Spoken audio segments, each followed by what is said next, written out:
jamais, pendant toutes ces années, vu tous ces hommes religieux, ces chefs politiques, se déplacer avec leurs éléments de sécurité. Donc il vient de constater qu'il y avait des personnes, soi-disant encagoulées, et des personnes qui portent par-delà du matériel réservé à la protection individuelle, accompagnées des hommes politiques avec des tenues qui ressemblent à des tenues portées par des forces de défense et de sécurité, en l'occurrence l'armée et la gendarmerie, et plus particulièrement les tenues portées par les forces spéciales. Je tiens à dénoncer avec la dernière énergie cette fuite en avant, pour ne pas dire cette hypocrisie d'État, parce qu'une fois de plus, en tant que maire de Dakar, le ministre de l'Intérieur sait très bien qu'il me doit une sécurité d'État, il le sait très bien. Il me doit un policier à la mairie de Dakar, il me doit un policier chez moi, il me doit une flèche pour m'escorter et il me doit des éléments de sécurité. Il le sait très bien. Il refuse, bien sûr, de le faire, c'est son droit le plus absolu. Mais je souhaiterais lui dire qu'il n'a pas les moyens de m'empêcher d'assurer ma sécurité. Parce que dans ma courte carrière politique, j'ai croisé la mort. J'ai fricoté avec la mort et j'ai frôlé la mort. Et dans le même contexte que le contexte dans lequel nous sommes aujourd'hui. Un contexte d'opposition à une troisième candidature qui est totalement interdite par la Constitution du Sénégal. Je tiens à dire cela parce que ce torchon de communiqué n'est pas fortuit. Parce que l'arrestation et la mise à l'écart des gardes du corps de Ousmane Sonko a été très bien planifiée. Je dis bien très bien planifiée. Ça veut dire qu'on est allé chercher des gens, leur demandant de provoquer M. Ousmane Sonko, sachant très bien que les gens allaient réagir. Et cerise sur le gâteau, c'était l'excuse pour pouvoir maintenant priver M. Ousmane Sonko de sa sécurité rapprochée. Quand le ministre de l'Intérieur sort ce communiqué, le ministre de l'Intérieur sait très bien qu'il n'y a que 2 hommes politiques au Sénégal qui disposent de services de sécurité du 1er janvier au 31 janvier, au 31 décembre et 24 heures sur 24, c'est M. Ousmane Sonko et moi-même. Il n'y a pas un autre homme politique dans ce pays escorté en permanence. Donc une fois que le cas de Ousmane Sonko est réglé, il reste maintenant le cas de Barthélémy Diaz. Alors le cas de Barthélémy Diaz, je vous inviterai à bien réfléchir. Parce que vous êtes en train de viser que les gens que vous voyez de visu. Mais vous n'avez absolument rien compris.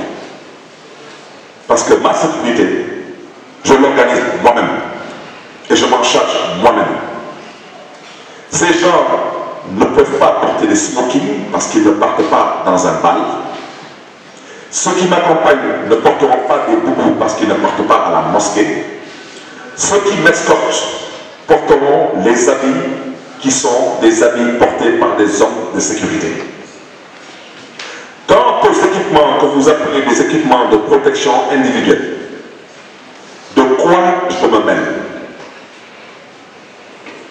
Que les gardes du corps portent des gilets pare-balles.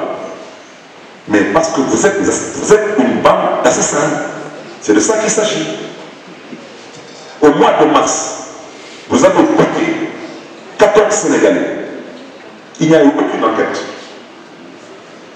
Les derniers événements qui ont eu lieu ici dans les rues de Dakar particulièrement, combien de Sénégalais ont perdu la vie? Aucun Sénégalais n'a été tué par un lance-pierre. Ils ont tous été tués par arme à feu. Et il n'y a aucune enquête. Comme vous êtes une bande d'assassins, c'est la raison pour laquelle nous nous protégeons en portant des gilets pare-balles. Mais un gilet pare-balles ne peut pas constituer une menace, ni pour les forces de sécurité, ni pour les citoyens lambda. Mes éléments de sécurité portent des masques à gaz. Mais parce que les masques à gaz sont portés pour pouvoir faire convenablement leur travail. Des masques à gaz ne peuvent pas encore être une fois de plus une menace pour les forces de sécurité. La vérité, c'est qu'on veut aujourd'hui priver tous les hommes politiques de premier plan de leurs éléments de sécurité. Mais à quelle fin? C'est ça le problème, c'est à quelle fin? Pourquoi Ousmane Sonko ne doit pas avoir des gardes du corps? Pourquoi moi, Barthélémy Dias, je ne dois pas avoir des gardes du corps? Et je rappelle au passage que Ousmane Sonko est maire d'une localité dans laquelle tout le monde sait qu'il y a encore des troubles que tout le monde connaît depuis les indépendances. Donc aujourd'hui, si quelqu'un devait bel et bien être même escorté par l'armée, c'est bel et bien Ousmane Sonko.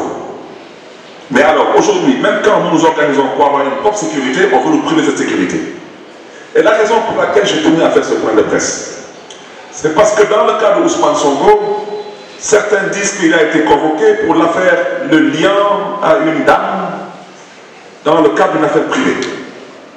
Mais moi, j'ai dit dès le début que l'histoire des forces spéciales, ce n'est pas une histoire tombée du ciel. Je rappelle que ce pays est dirigé par des comploteurs et que quand on est comploteur, on passe tout son temps à comploter. Et un complot, on l'organise. La preuve, Pape Alé Niang actuellement est kidnappé pour avoir dénoncé un complot et avoir démontré un complot. Alors, quand les plus hautes autorités de ce pays deviennent des comploteurs en chef, alors franchement, tous les Sénégalais sont en danger. Et je vous rappelle le cas de feu François Mancabou. Et ne soyez pas surpris, le dossier des forces spéciales n'est pas encore fini et le dossier n'est pas encore clos. Parce que quand on va chercher dans le fameux dossier de cette jeune fille et qu'on ne trouvera rien du tout, parce que tout le monde est d'accord que c'est un vulgaire complot, on cherchera ailleurs. Alors, comme par enchantement, hier on convoque la directrice de la piscine olympique, qui est une piscine qui est sous la responsabilité de la ville de Dakar. On la convoque par rapport à des activités de pratique d'arts martiaux